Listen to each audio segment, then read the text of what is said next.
This is usually how anime style production works. The goal is not realism, it's directing the viewer's eye. If you look at Makoto Shinkai's work, notice how your attention is always guided. Light pulls your eye first, then color, then composition. Even when the scene is detailed, the information is controlled. Nothing competes for attention. The viewer is always led from one point to another. Shapes are simple, materials are calm, and lighting does the storytelling. This is why anime style scenes feel cinematic, even when nothing is moving. It's not about how complex your scene is, it's about what you choose to show. That's exactly the mindset I used for this scene, and now I'll show you how it was built step by step.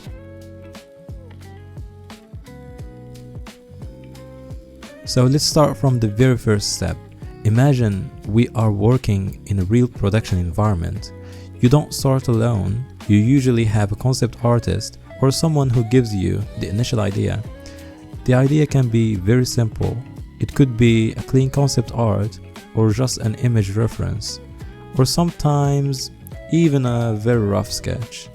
I've seen cases where it's literally a Microsoft Paint drawing, just basic shapes and colors. And your job as a 3D artist is to turn that into something real, something usable. The concept artist will usually add notes, things like do this here, don't do this here, focus on this part, simplify the area. But here's something very important. They don't know everything. They will give you your direction or the direction, but they will also leave space for your own decisions. You're allowed to explore, to adjust, to improve things if it make the scene stronger. That's why the very first step is not modeling. The first step is analysis, understanding what matters, what can be simplified, and where you have creative freedom. So before touching Blender, let's analyze this reference. I will leave all the informations down below, such as the reference image, and I will leave on my Patreon account the project files, 2 versions of the project files, one fully shaded modeled everything, and the other one is just the models without the shaders, so you can study it yourself and create your own shaders and share it with me on the Discord server. I have a dedicated Discord server for anime artists or NPR artists, 3D artists, okay? You could be an animator or whatever, it doesn't matter. All of us share the same passion, share the same dream. So as of the first step, we're going to break things down into separate elements, and then those elements we're going to give some notes, you know. I don't want it to be super complex, but for this tutorial I want to mention each detail so you don't miss something that is going to change the scene entirely. So please be careful when you are analyzing each part, each element, what this thing is doing, etc. And I'm going to start with the most basic one, which is lighting. Okay, we're going to see the light intensity, the light color, and the shadows, okay? Because light and shadows are together, so we can't separate them. Yeah, they are separated, but man, we're going to mention them together because they have something in between. Okay, so light and shadow, L and S, which is light and shadow, stand for light and shadow. So these have something in common between them, which is the transitioning between light and dark. Okay, so like from highlights to shadows, let's say, or light to shadow, whatever you can call it. Let's call it highlight, it's better. So the transition between highlights and shadows is somewhat smooth. So if we take the sample tool to view this transitioning, so you can see that the value, notice this value here, is changing gradually and it is moving slowly toward 0.4. So from 1 to 0.9, 0.8, 0.7, so it is gradually moving. This is a smooth transition. Sometimes when making some close-up scenes with a small, with the small models, etc. So you will get this sharp transition. So you are going to break the rules. You're not going to make something realistic. So if this box in real life is about half a meter in here, so like it is half a meter long, you're going to make it 5 meters. For example, there is no real life scaling right now. Just use something that is big, because you are going to make the light interact with these and get a smoother transitioning. So care about the transition between light and shadow, or highlights and shadows, so that is in common. So, and also we need the light intensity. The light intensity here depends on the main object. So as you can see, this is the main object, so I want to eliminate it as far as it doesn't break anything, like it doesn't break the materials. Right here it is adding actually to the material, it making it interact with the light better. So as you can see here on this bright area, here the material, so the material, when I'm going to talk about it, I have some stops, some colors. So I have this color as the darkest color where the light is not affecting the object, not at all but slightly. This is a medium interaction, and this is when light hits perfect, like hits with the perfect value, like the greatest value. That will interact like this and give this color. And in the light intensity, it depends, just so don't we break something on that mailbox. So as you can see, the value don't break materials. We don't want to break the materials, so they are not washed out, overexposed, something like this. We don't want this. And for the light color, so light color is going to be about which time of the day shot is being taken. For example, for me it is in the middle of the day, like in lunchtime, when people, like, imagine this is the story that I had in my mind. Like imagine this is a part of an apartment, yeah, in the bottom of the staircase.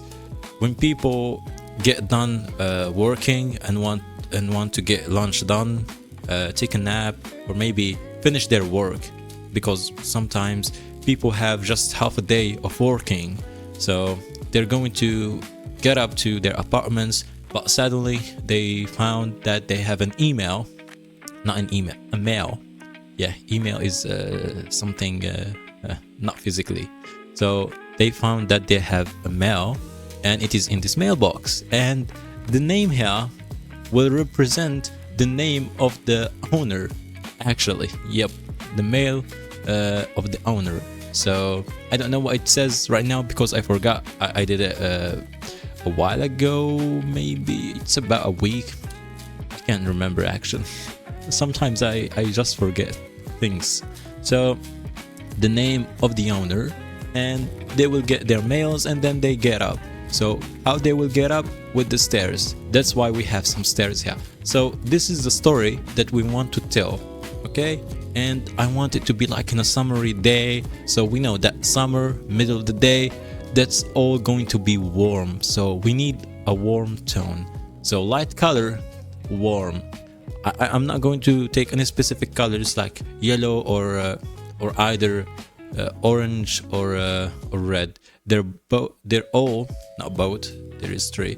They're all matching kinda, somehow they have the same tint. And after that we're going to see the colors that represent here in the scene. And for the colors, so let's do a specific one. So colors that will represent the materials later. So colors, materials. So colors slash matte, or materials. I don't know if I spell it right, but it should be right there. So colors, we have this color. So sometimes if you don't know what this color is and you can't pick it like with the wheel, for example, in here, you can just manually, you know, like doing this, you can take up this eyedropper tool and, for example, take it. When you pick this color, you're going to get the hex value, okay? And if you don't want to do this, what you can do is Windows Shift S. When you do that, you have an eyedropper tool in Windows itself, and that will give you the hex value, and is copied into your clipboard. So if I do Ctrl V, that is the hex value. So let's try out in here. I did PNG. So yeah, let's Ctrl V here. Yep, that's it. So as you can see, it's blending here really well because that is the correct hex value. And sometimes you see that I have some pixels are dark and some are bright because of the grain noise or film noise actually, that we're going to talk about later because it is a special effect. So colors, we have this color. We can just highlight it in here. Again, this is the hex value of it. And to highlight it actually better, so we can go to the view, annotations, and let's create a new layer. And let's just Ctrl V the color and just draw a little bit. So this is color number 1. So number 1 is this color. So we can eyedrop it later. Actually, the thickness of the line could be more. Can we do like 50? Oh no, 10 pixels is the greatest value here. So anyways, that will help us. Back to the note number 1 here, and let's take the color number 2. For the color number 2, need to eyedrop it. So color number 2 is going to be actually this red, and from it we can get the other values. So I'm just going to take this color, okay, because it is in the middle. Yeah, I know. So yep, thickness is all the way to 10, and take this is color number 2. Okay, and for the color number 3, we have specifically we have this color. So we have this color, and it is shifting to a dark tint of it. So this is the brightest pink. This is pink, but it is milky pinky something. I don't know what colors this is, and it is gradually going black. So let's make another placement for it, and this is color number 3. Oh yeah, forget about that. Thickness all the way up. Yep, this is color number 3. And for the final color, I believe, which is the gray color. This is a gray color, but yeah, we can eyedrop it also. So yeah, all the way up. So nothing special here, but it is doing something. This gray color is being used in some objects that I'm going to show you right now. It is in here, okay, and it is also in here. So part of this gray color is being used here and here, and also here and in here. Yep, so you can see it's blending well. That means it is being used right there. And while talking about which color is where it's being used, we're going to talk about models. So for the models, yes, we need to know which models that we are going to focus more on, which models that less important for us, and what special things that we can do for these models. So we need to give us some highlights, some notes about what we're going to do here, what's not going to do here. Sometimes the concept artists do this for you because he had the idea on his mind and want to transfer it to you. So since humans don't have Bluetooth, so we're going to use just references. Maybe in the future we will have Wi-Fi also, Wi-Fi 7E, maybe 10E. Yep, that's the future. Just kidding, guys. So for the models, we're going to start by making the mailbox. Okay, let's highlight mailbox. So for the mailbox, we're going to make it a highly important one. So we need to make it as detailed as it can be. And for the highlights or notes that I'm going to give is how these highlights is being catched right here. And that is a bevel, so we need to add bevels. So mailbox, we need to add bevels, tiny bevels actually, tiny bevels, and we need to separate the LED from the other parts. So we have LED, I don't know how to LED or LED, LED, no LED. lid, which is this thing.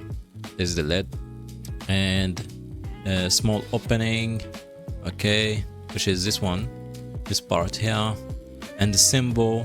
The symbol is quite easy, so symbol, and finally is this cardboard.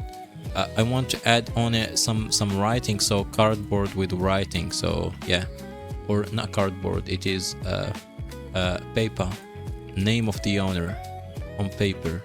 Okay, it would be better if you have a graphic tablet or something. With your mouse you can't write, so use your just your normal notebook, the real version, not notebook on Windows. And for the other elements, I don't care about them right now, since I can just look up to the reference and make them. So just remember the highly important things, like tiny bevels, the small opening that we want to add, the lid we need to separate it, so separate lid. This is a T, not F, please. And we want to make the symbol as good as it can be, because you know this is not just a simple thing. I want it to be long, so it's long, not short. So you need to make this as this. So it's kind of hard to get, but yeah, it is just a simple thing. And we need the name of the owner on the paper, so we need to somehow write something in here. Okay, I will provide you with all of these in the Patreon, so don't worry about this. And after the mailbox comes in the stairs, so we need also stairs, nothing complex, but for the stairs I want to add small bevel also, so we can catch some highlights. So small bevels, so we need to add small bevels right here so we can catch some highlights. So this is bevel, you can write it right here so you don't miss it. And also I want another bevel right here, so write them on the reference itself and also in here, so you can get what you're doing. Okay, and yeah, the actual mailbox needs tiny bevels, so yeah, I've already marked that bevels right here. I can add a mark of this, so this mark means that I need bevel right here. I need a tiny bevel right here so I can catch some some outlines also in here, or I can add an overall bevel over all of these, so all of these will have the same bevel, same amount of bevel. Okay, that will make it a lot realistic. This one will have a chamfer bevel, not a normal bevel, so it's going to be chamfer. So yeah, so chamfer, whatever. Okay, you get it. And after the staircase, we're going to move on to the wall edge thing, the metal wall edge, and we need the plus screw. We need to make that screw thing. Okay, this is really important detail here. There was 2 screws, one here, but I thought this distracting, only 1 screw will work. So yeah, I just added 1 screw. To be honest, I didn't want it to be crowded. So if it can be just filling the empty areas while keeping the balance between the image, it's going to be really amazing. So if you break the balance, imagine you added a screw here, you've added something also in here, maybe a painting, maybe a paper for a wanted chopper is right there. Man, it's going to be distracting and people will look for chopper. Don't need chopper. Okay, so don't be crazy like me and do that. So please do not use the same things I'm doing. I'm just kidding, guys. And yeah, we need to keep the balance. For the other elements, small metal wall edge plus the screw thing. We need the actual wall. We forgot about the wall, so we need a wall. Yeah, basic wall. And I want to add something here, so you can see that these things are not fully straight. So there is some kind of shifting in here, like displacement in here. I want this irregularities that will add up to the scene actually. So I want to add displacement on this wall edge. So I want to add displacement. So plus displace. Yep, displacement. And for the wall also, I want it to have displacement on the wall. So I don't need to write it. And do we forget about something? Tell me, what do we forgot? This is something really important that adds up to the scene, and it is going to be animatable. What is that thing? You ask me, it is sakura petal. Yep, sakura leaves. So these sakura leaves, you can see, they're not real sakura leaves, but yeah, it is sakura leaves. Don't ask me how. So there are on here and on here as well. So we have some sakura leaves. So I want plus sakura leaves, and I want them to be, yeah, forget about the colors. So it is going to be a white pink for the color. So like taking this, make it white, make it brighter. Yep, that's a cool note. So we have some notes, and now that I've done with the models, I can go further, but I'm not going to do that, which is special effects. For example, I'm going to do it on the fly. I don't want to write everything, every single step, because that's going to be boring. We have blooming, of course. If we can we hide these things?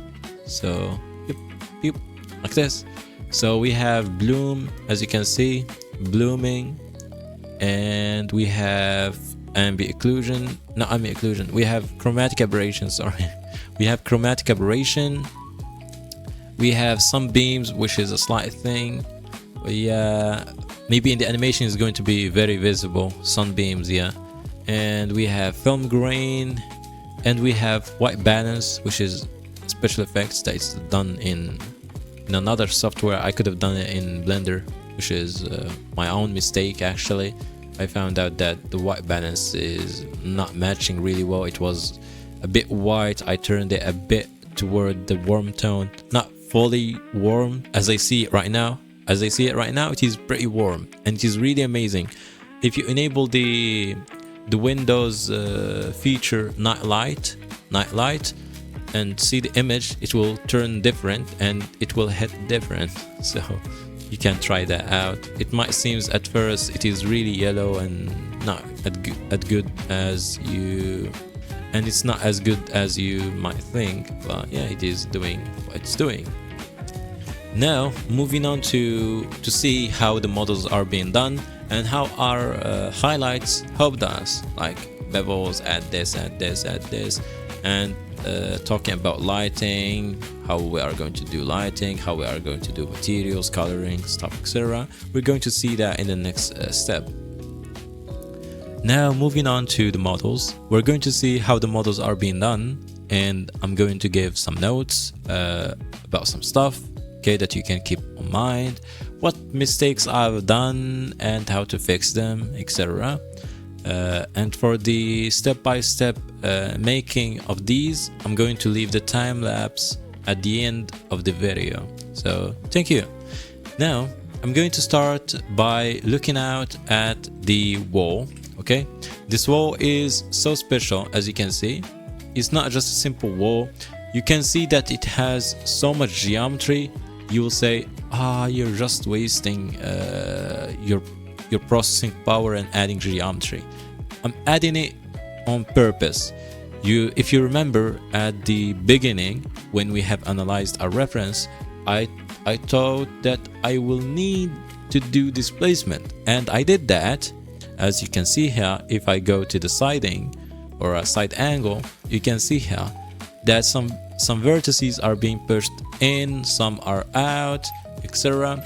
That's done with the displacement modifier. If we look out to the modifiers tab, we have a displacement, and inside the texture here, it is using a big cloud texture. It is by default in here in Blender. but it's going to be so small, like maybe it's going to be something like this. So make it big, and it shouldn't be detailed at all, since we don't have any details in the mesh itself. So we have just a simple geometry, nothing crazy. I just wanted to push the vertices inside and outside to give some variation in the wall itself. That is an artistic choice, by the way. And you can play with the strength. By default it's going to be either 1, I believe. Yeah, it's 1 too much. So as you can see, 1 is pushing too hard, so just a small value will do that. And the medieval, like an offset, I believe. The medieval is like an offset, so don't touch it, leave it as default. It's going to be fine. And just add a smooth by angle to fix up some shading errors that you might have with the displays. As you can see, maybe in here you'll see it better. So this is a shading error, okay, and it is caused by the smooth by angle. This is outside of the angle, so this is at 30, so it is 30. When it's under 30, it's going to smooth it out, okay? So if it's under maybe 31, it's going to smooth it out. So that's how the smooth by angle works, I believe. I'm not too sure about it, but it is doing what it's doing. And moving on to the next thing, which is the wall edge. The wall edge has the same technique, which is displacement, but it has another modifier, which is a geometry nodes modifier. So I can detect the edges that are going to be highlights in the shader, okay? Because I want to add some highlights on these edges. For that, I did some manual tweaking. I've added a loop cut, as you can see, and a small loop cut. This small loop cut, which is going to be detected later with the geometry node setup. So any bigger bevel won't be catched. I want to catch just the small bevels, so that's why I made it super small. And for the lines also to be appearing super small, not too big and distracting. And I have a hole, and this hole is going to have a chamfer. I forgot to add the chamfer, so please bear with me. I need to add the chamfer again because I haven't saved the file correctly. So it has a chamfer.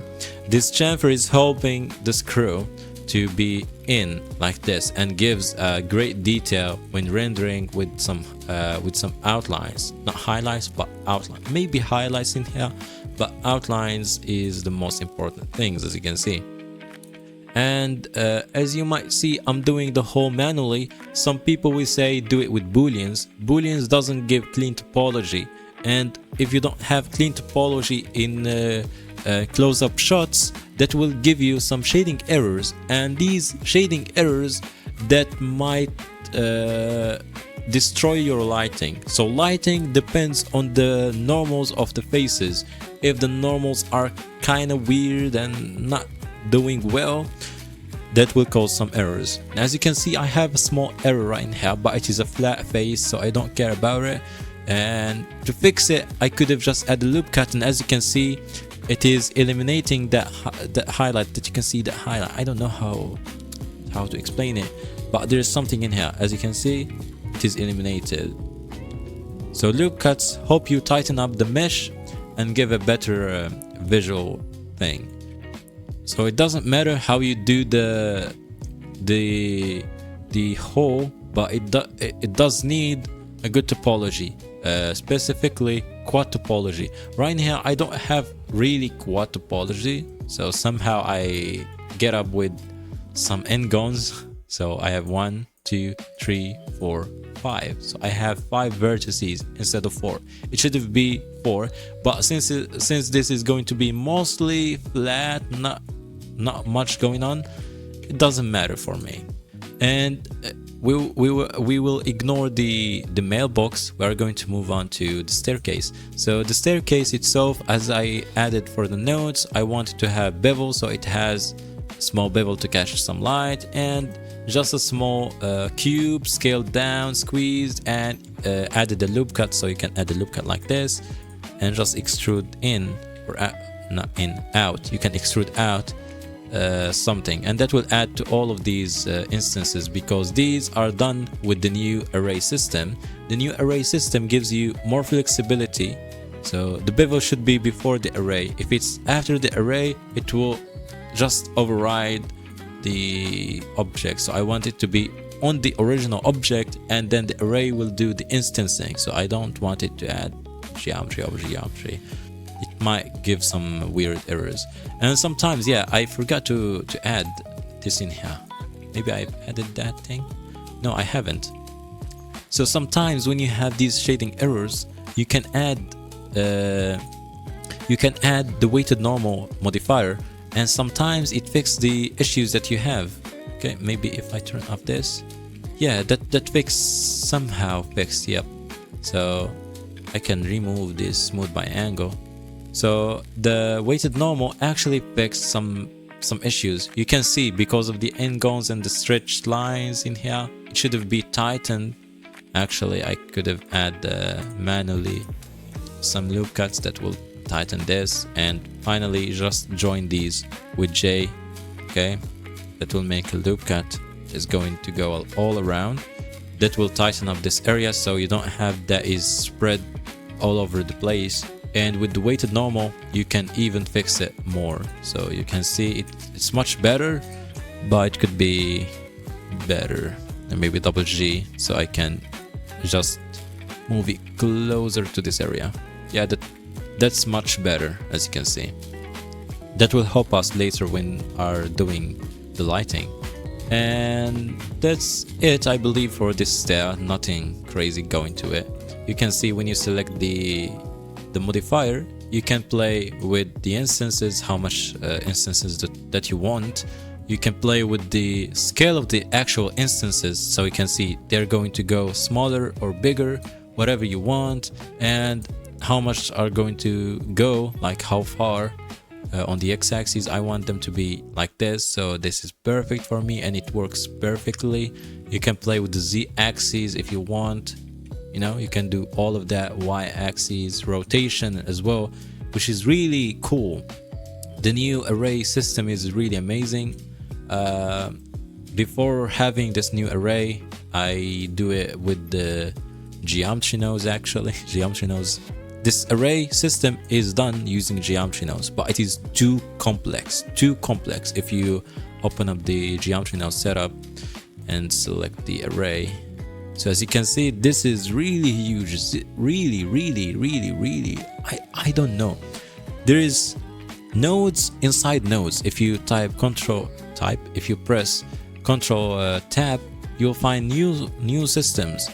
So each of these groups have something inside it. So things inside things. Oh my god, so much data happening. But it should be better, so that's why I'm using it. I could have actually made the same array but with less nodes, but the Blender developers made it really really hard, really hard, and they have some complex stuff going on here. This is not a tutorial about array, so please ignore it. And for the siding, I wanted to have a small bevel also on here, so it is catching some highlights, some lines, some outlines, you know. But for the others, it doesn't matter. And actually you can delete this face at the back if it's not adding something or visible at your final render. But I just leave it here, because sometimes I have like clipping when the light clips through wall and stuff and gives some weird shadows and weird highlights. So I just keep it like this as manifold object, which is better for me. And yeah, I forgot about this one. This is the Sakura leaf. I made this as a separate leaf and put it into its own collection, so I can instance it later with the geometry node setup, and we can duplicate it. So I just duplicate it to here and here. And if it's really heavy when you are doing the simulation, I'm going to show you how to do the simulation for the leaves. So they are falling leaves and rotating and stuff like this, and it's going to be really easy if you are a beginner. I didn't want it to be super complex and make stuff really hard for people to follow. So this petal is actually a plane being extruded and deformed a little bit. So if I turn up this, so you can see, it's just a simple plane. I added a loop cut in the middle and just warped it like this, so as you can see. when you are going to play with the project file, you will see how these things are being done. So it's better than me explaining to you how this thing is being modeled. It's really easy. With the subdivision surface, you can smooth it out or just make it blocky. I prefer to have the levels in the viewport 0 and the render as maximum 2 or 3. Okay, so it's better. So you can see the topology, if it was 2, it is really heavy, so please make it just 0. That will make the scene really snappy.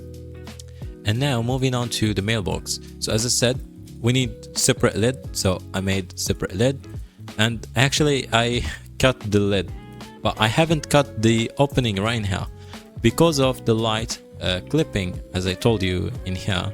So if it was opening, light will leak outside of these areas, so it is perfectly, you know, cut. So this is not an accurate thing. So in real world we have some clearance, but because this is a 3D software, it doesn't matter, we don't have clearances. I just added this small opening, so I just rotated this area. So how I did that is actually, yeah, it's a separate thing. And for the rotation, to make it perfectly like there is a hinge like that, I just selected these. Okay, Shift S and move the cursor to the selected, and just move the origin to the 3D cursor, so I can rotate this thing and then just rotate on the x-axis, so you can see how things are being done. You can rotate, open like this. You can add a hinge, like real hinge right there, but I prefer not, because it's not going to be detailed, so it's just an anime scene. And small bevel for the lid, so it's going to catch some highlights. As you can see, it's really cool. I like it so much. And also in here, so we have, this is caused by the smooth by angle, as you can see. So the smooth by angle gives some weird stuff, so you can increase the angle again, so it will include some of these areas that's going to be really sharp. And it's also have the edge detection, so we can add the highlights later in the shader. Okay, this small opening also have small bevel, as you can see, small bevel with the edge detection, so we can add some edging if we want. Okay, all of these does have bevel, so this one also have bevel, so you can see this one here has these openings. I might just isolate it so you can see this is its own separate part. This is its own separate part. I just joined it for now. It wasn't joined because I wanted to have separate material, but I thought, why not just make them both the same object but with different materials assigned to each part, so as you can see. And for the model, it's not that complicated. It's just some small faces being inset, and yeah, inset, extrude, just small things. And the lock also, it's not something detailed. I just made it right there. As you can see, they are tight a little bit. I don't know if you can zoom in. So they are super touching, because I don't want light again to leak from these and clip and do weird stuff. I don't want it to do that. And for this one, you can see it's done like this. So I'm going to explain again, because this one might be not a so this one is not going to be a complex shape to make for this simple symbol, but it is really easy. It's just taking a plane, of course, if you know where is the plane. Plane is so big, so scale the plane down, so something like this, and rotate it on the x-axis by 90. Scale again down. Let's take it at this edge, just move it down, and take these vertices, move them up. Okay, and you can just duplicate it, something like this. And in here, what I want you to do is actually select these both, Control R, add here loop cut, Control R, add loop cut, select them both, Control B to bevel, and you need to make the bevel as small as it can be. Okay, and just do extrude, and extrude it as you might want it. Okay, and later you can just extrude it like this, and it will get the same bevel as you can see. Yeah, that looks cool. Why I've added the same loop cut right now? Because I might want to duplicate this and create another symbol and something like this, so I can just duplicate it and just extrude things out, and yeah, I have fun with it. It is really easy to do. And I believe that's it for the models. Nothing complex for the modeling part, it's just things that's been added. Yeah. And now I'm going to explain how the materials are being done. So for the materials, I'm going to turn off the compositor, and it is only linked to the camera. So when I move in from the viewport, I have just pure shaders, nothing else, okay? And I'm going to talk first about the wall. So how the wall is being made. So let's go to the material preview, isolate it. So now we don't have any lighting interacting, so we have just the studio lighting, which is nothing actually. So you need to enable the render viewport and also have your light so you can see in action what it's doing. But for now, just for debugging, we're just going to enable the material preview to see what things are being done. So actually for the whole scene, I'm using the same material but with different settings. So as you can see, I'm using my own brush stroke maker material, which is a material that gives you the brush strokes right in materials, and just play with colors, play with values, and you've got it right out of the bat without you exploring nodes and what this thing does and etc. I'm just going to give you a walkthrough. So in here we have the brush strokes themselves. I have provided a bunch of different brush strokes patterns that you can choose from, and as you can see, I've added them together. I have actually the same image but with different rotations. So this one is the invert Z rotation, this one is positive Z rotation. Okay, this is just a technical thing, don't need to care about it. So this is how it looks like, and I want to merge it with the original object coordinate so I can drive a Voronoi texture, and that will gives me actually this. And I didn't use the distance, I've used the position. The position can control or gives you actually the normal data, which is a vector data. I have used it with the normal map, so I can control the normal and I can play with the strength.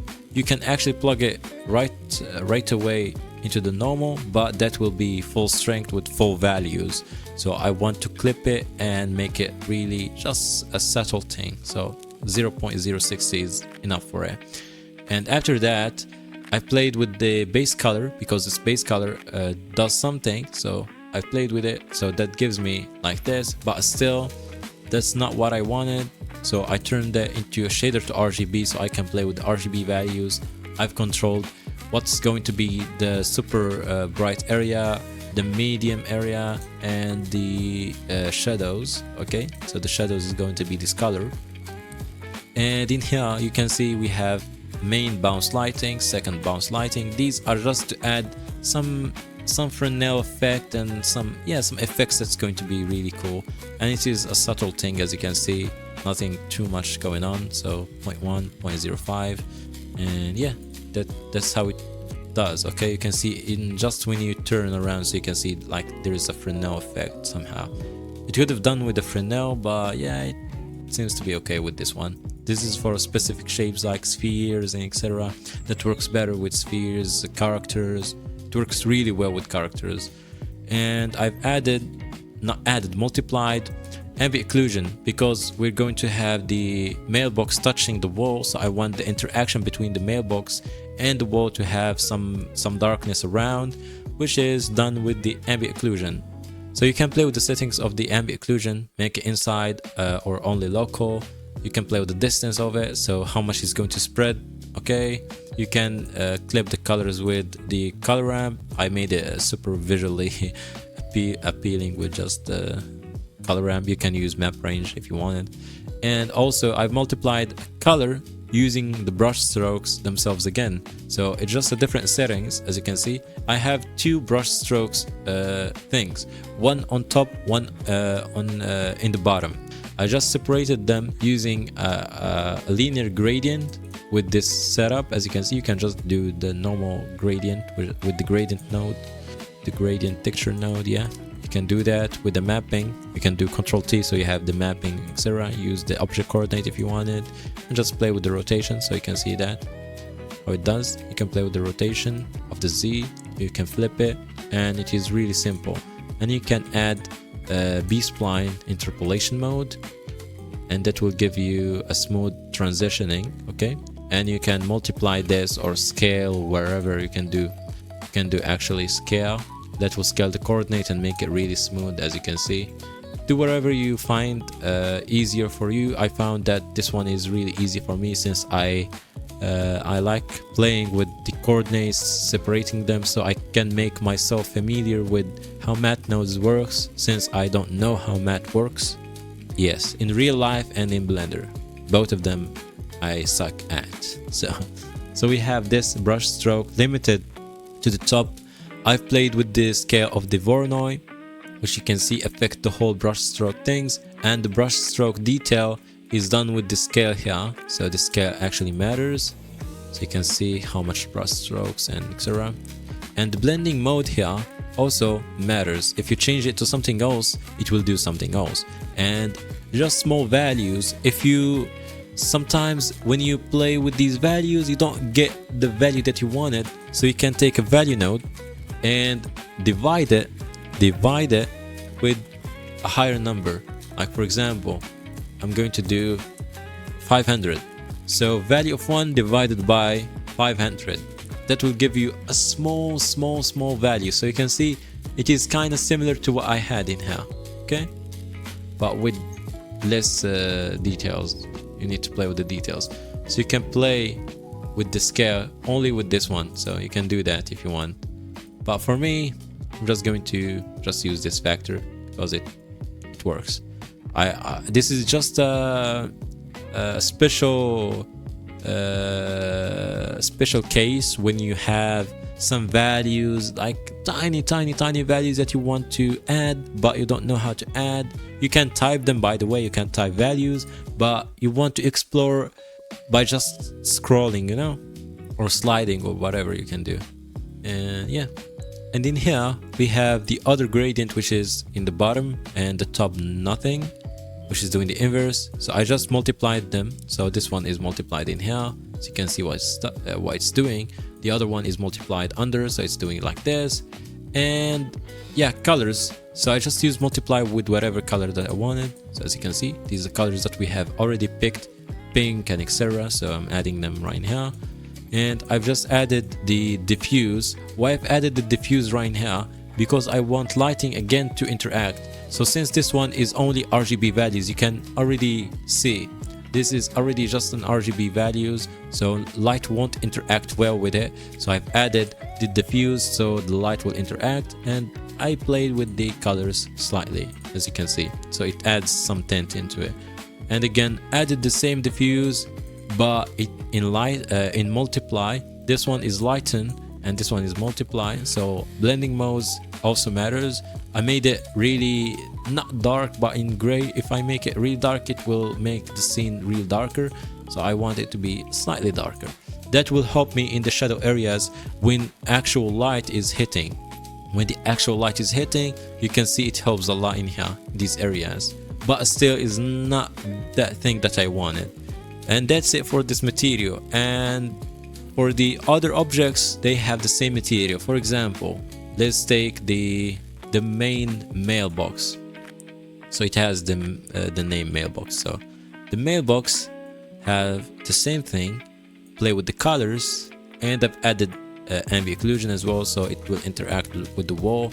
And finally, I just added the edge detection that we did with geometry nodes. So for that edge detection, I need to go to geometry nodes. So it's just super simple thing that you can do. Just take the edge angle.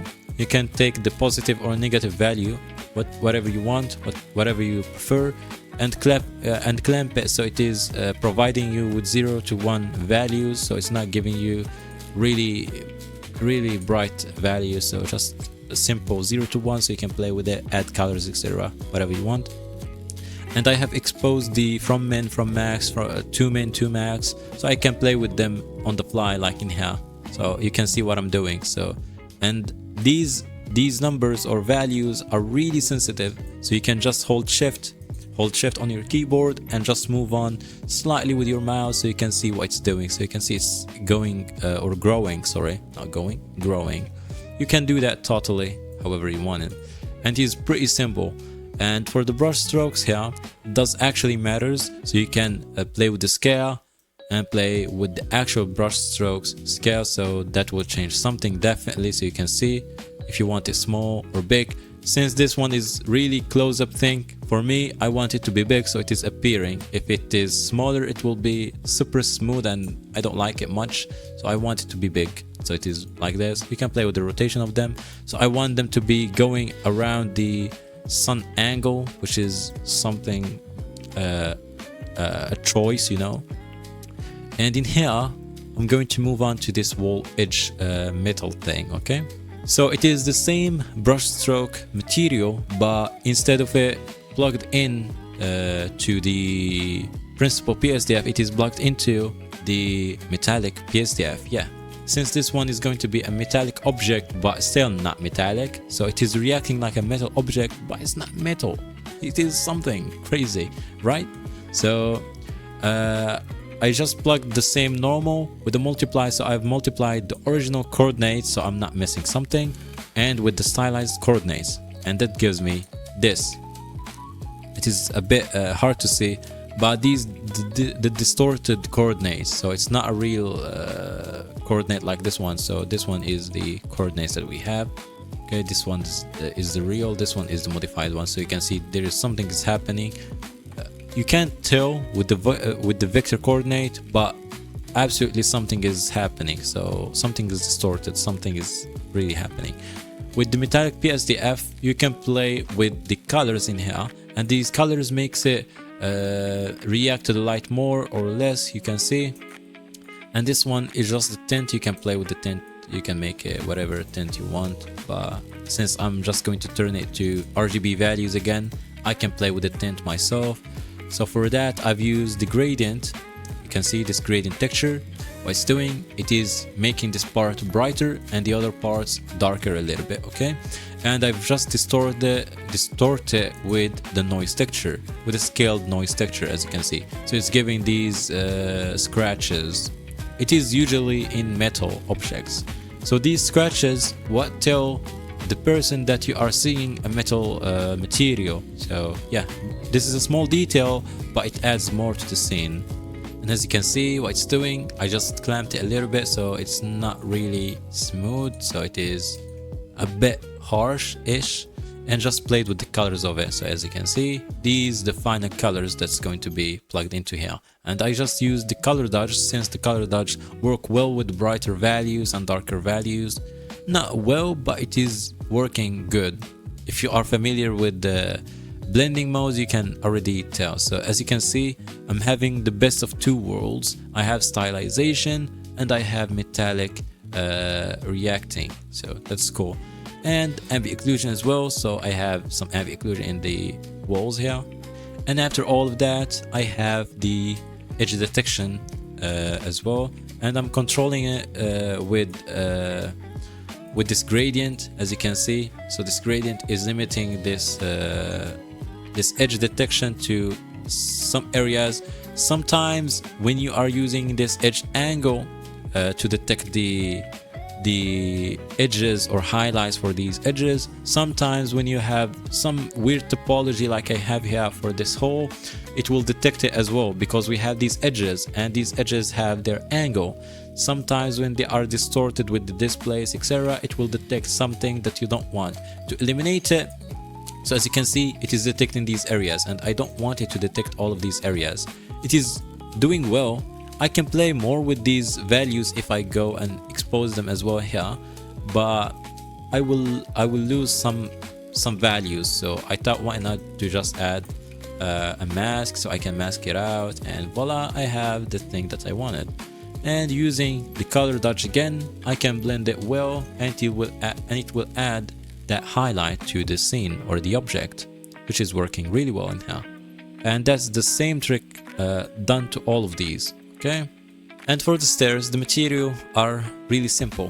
So as you can see, just the Voronoi instead of the brush strokes. I don't want it to be super complex because this one is going to be hidden somehow, so it's not really illuminated. It's just something, you know, it's just filling the empty areas. So gray color, as you can see, with Voronoi plugged into normal map, so I can control the strength. Okay, so always add the normal map, or you can add bump, whatever you like, but normal map work with normals better with bump. Okay, so turn it back to shader to RGB, play with the colors, make them tightened up so you can play with the highlights, etc. And again adding or multiplying the ambient occlusion, so it will interact more with the other steps. So you can see this is before, this is after, so it is adding more shape to the object, which is cool. And the same material is applied to the siding, so both of them have the same material. And the screw finally, and moving on to the screw. So the screw has its own material, which is basically the same metal material but without extra stuff. So the same settings, same things, but different values.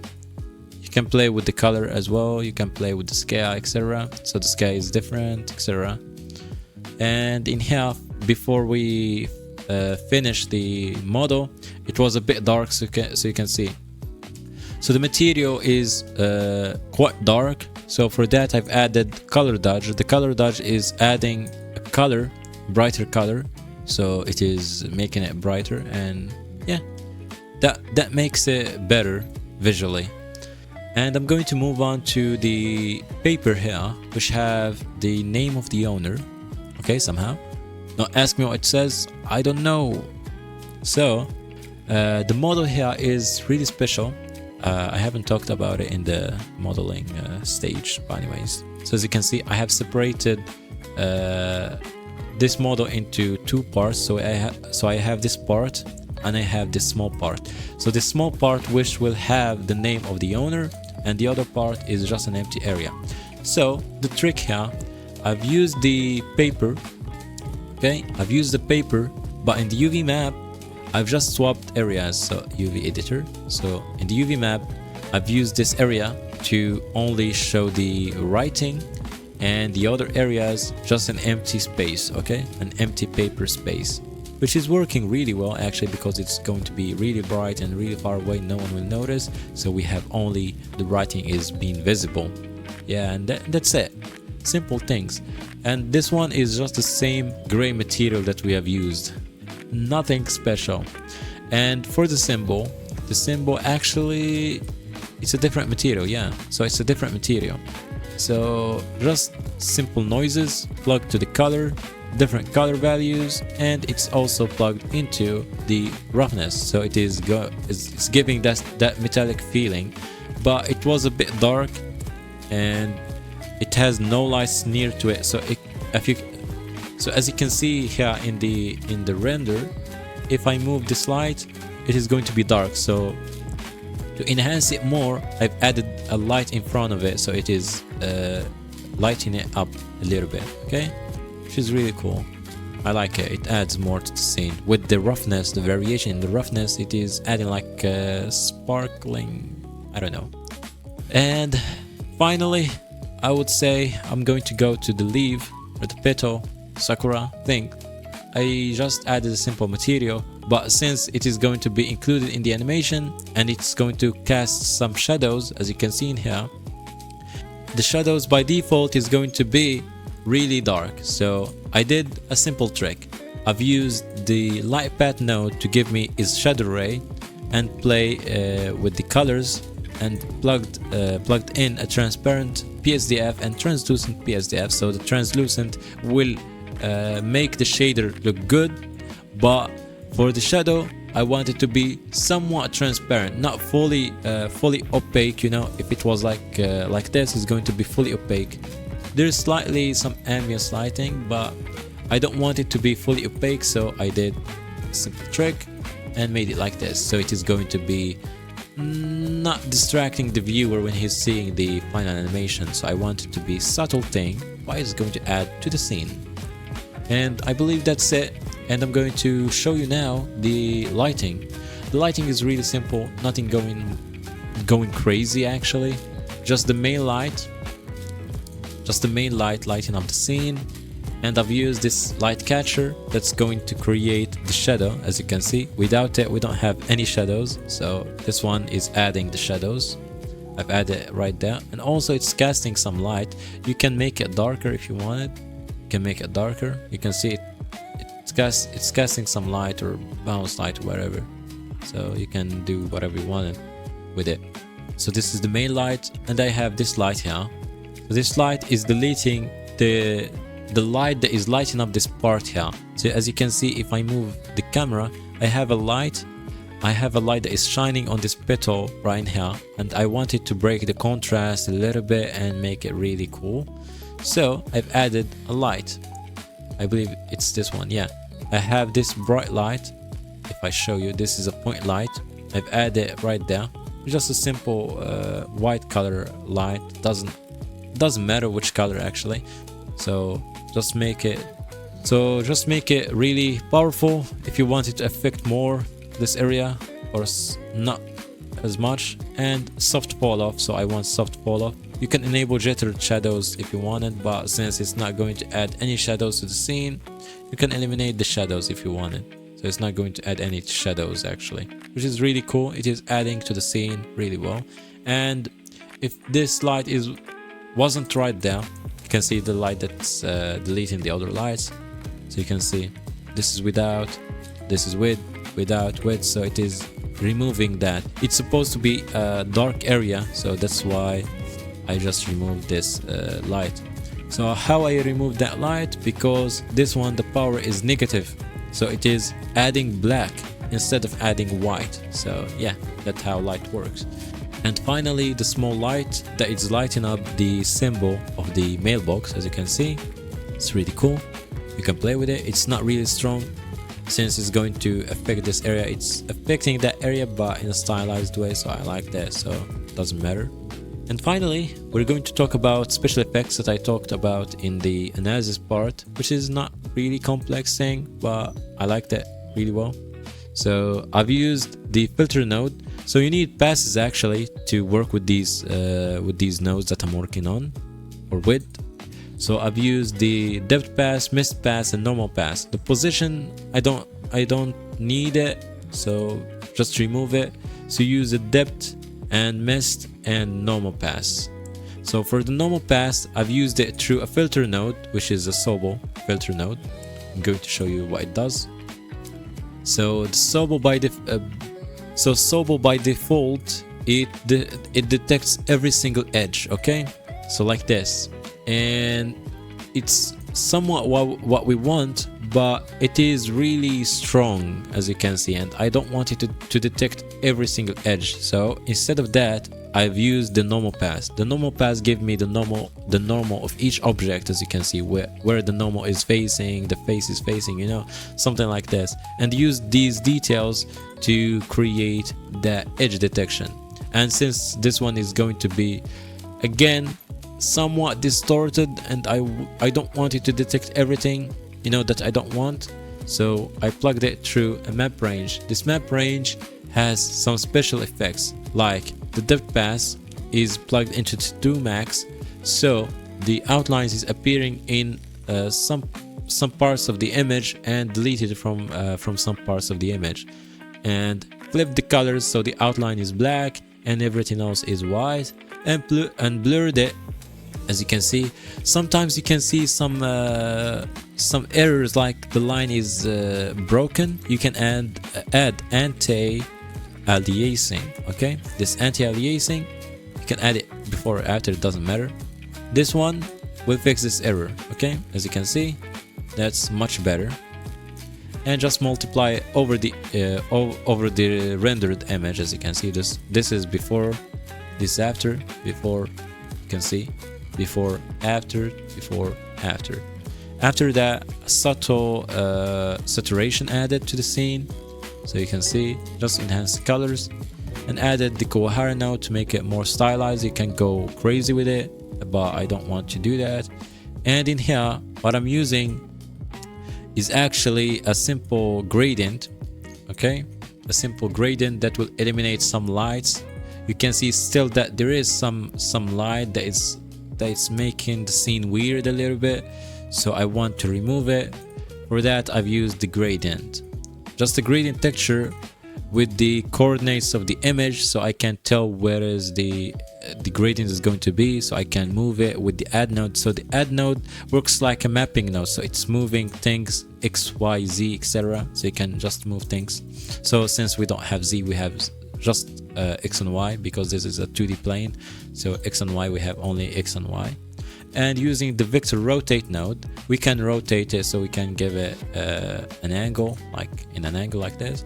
So by default, the gradient is going to be a linear gradient. So if I just turn off this, it's going to be a linear gradient. So to break it up, I just use the noise texture, and you can play with it with the add matte node later, so you can move it, so you can see this is without, this is with the noise texture. So yeah, and using the color ramp, I can play with the colors and play also with the placement of the gradient and make it smooth with the B-spline interpolation mode, and multiply again over the final image. And I've added bloom, as you might see. So bloom, this is before bloom, this is after bloom, that smooth it out a little bit. Added streaks, I like streaks, okay? Make sure it is high quality, so it is really good. And I've used sunbeams. For the sunbeams, I want it to be added only in this area where the sun is hitting, not in the shadows. So using the mesh pass, as you can see, the mesh pass, I can play with the mesh pass position with the add matte node, and using multiply, I can make it brighter, as you can see. So it is really bright than the default. The default is not really bright, okay? And with subtract, I can flip the colors, so I can flip it where it's hitting. Okay, white is going to be visible, and the other is not going to be visible, and it's going to be plugged into the threshold. And right now, the threshold is 85, but it is mapped or clamped to 0 to 1, so it's not above 1 at all. So the max threshold is 1, the minimum is 0, and you can play with the smoothness if you want it. Okay, you can do that totally. And you can play with the tint, so the tint what affects the color of the sunbeams. And the position, this is the position if you want the sunbeams to go with the sun, so you can rotate it so it's going with the sun, or you can do something crazy, whatever you wanted. And here what I've used is another sunbeams, but it is going to be a movie. Okay, I downloaded a clip from Pixabay or Victizi. Oh yeah, I downloaded it from Victizi, and just mapped it a little bit toward what I wanted, So by default, the clip is, I don't know how to see the clip. So this is the clip. So as you can see, it's really bright right in here. I don't want it to be shown, this bright part, so I just translate it. So yeah, that's how I did it. Just with the transform node, just played with the coordinates, move it up, move it down, etc. And gave it a color. Since it's quite blue, I want it to be toward yellow orange, so I gave it a yellow to orange tint with the color. You can play with the other blending modes if you want it, and add it as a lighten, so it affects only bright areas, so it's not affecting the other areas. And after that, I added a bokeh blur. Since this area is going to be visible and the lines are sharp, so I want to blur it a little bit. So again, use the mesh pass. The mesh pass is similar to the depth pass, so they give the same results but different values. So that's the difference between depth and mesh pass. So mesh pass is usually used to create mist or fog, but I've used it to create bokeh. And the strength of this bokeh is 85, because the gradient that we have is not, bright enough, so I just brighten it so it is really strong, and I've used it for bokeh. If I type in 200, the blur is going to be too much, so you can see this is before, this is after. So play with the multiply matte node to add more or less. And you can, yeah, that's it.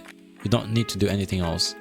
And finally, I have chromatic aberration, which is the default value but slightly less, and the sensor noise. The sensor noise here, I've used the color noise and the chroma noise. So this one comes with colors and the other one comes with no colors. So one of them is with colors, the other one with no colors. That's why you can see it's really cool. You can make it really subtle, so you can make them actually the same values if you wanted.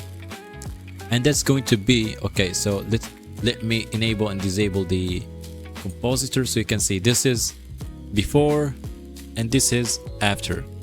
So before, after, before, after.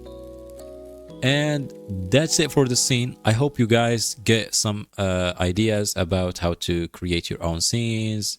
And yeah, I'm actually fighting the flu right now, so it was really hard to record, but yeah, I hope you guys liked it, and see you soon with another video. Thank you so much.